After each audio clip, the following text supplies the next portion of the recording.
Nabi is still cooking, but shotanga ingredients, right?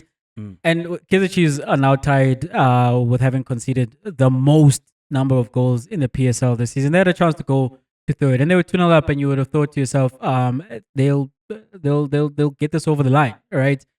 And they should have. Nabi was right. They should have been 3-4-5 up in the first half. I think about that attempt to chip the goalkeeper by Yusuf Mart. I was thinking to myself, have you ever done this?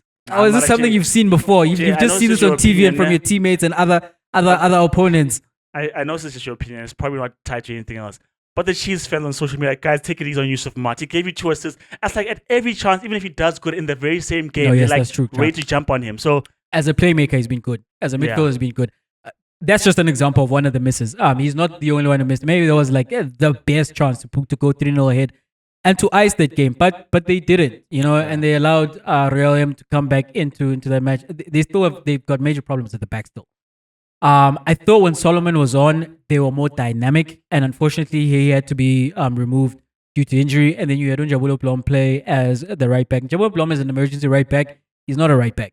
He didn't give the same kind of balance that Solomon's gave when he was playing as the right back. And Simango, he proved that there's no reason for him to play ahead of Miguel. Unfortunately, the move from TS Galaxy has not quite worked out. Everyone was excited when he made that move. He was the captain of TS Galaxy, and he was commanding at the back, for that team. But it has not quite worked out at Kaizer Chiefs.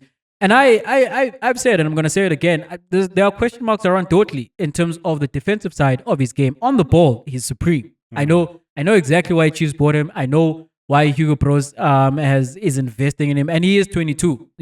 I think he's only gonna get better. Like the materials are there, and you should invest in him. You should keep with him. I think he's a super talent, but he's 22, as I'm saying, and he's still developing. And I think it's not a bad thing to say that in terms of his development, there's still some ways to go on the defensive side of the game, because his reading of the game is not always always great. I think I recall the goal against SuperSport United.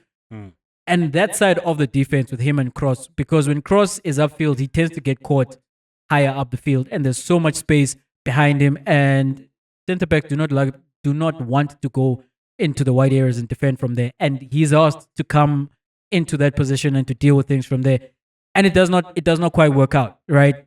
But the biggest thing to that result, Chuck, between Kaizer Chiefs and Royal AM is not what Chiefs did or did not do. It's the fact that Andile Mpisane was substituted. Chuck, did you see those passes? What passes? Did you see the pass with the back heel in the air? I was like, goodness. And then people have the audacity to say that, he's a good player. He just needs to get his body right. What are you guys watching? What are we talking about here? And by the way, he has been for months, if not going on a year now, posting on his social media that lack of discipline. He's got training happening on the side, but I don't see any difference. And the thing with Royal AM, Chuck, and I went and I counted myself. I went and counted this. I did not find this from the sites that we have, and they're doing great jobs with the analytics. I went and counted for myself and looked up what is happening in the games of Royal AM. Royal AM have scored 8 goals in total this entire season. 6, I'll do it like Pep, 6 of those goals have come with Andile Mpisane off the pitch. Now you tell me, Chuck, is that a coincidence? Or is it that when this team is playing with 11 professional players, they're good enough to go get results? And that's what we saw against Kaizer Chiefs. As much as our contrast to someone who's completely different in terms of ability, right? Tito Masonga holds on to the ball a lot sometimes, to the ire and frustration of the Pirates fans, in terms of, if you release the ball quicker, the attack would go quicker, we create chances, right? But because he's good enough, he would tend to do something with the ball anyway. When Real AM want to attack and Mpisane gets onto the ball, he delays the attack, he delays the moves, and so therefore they don't benefit at all. His teammates are looking at him standing like 2 meters in front of them, and they're like, I'm not going to pass this guy.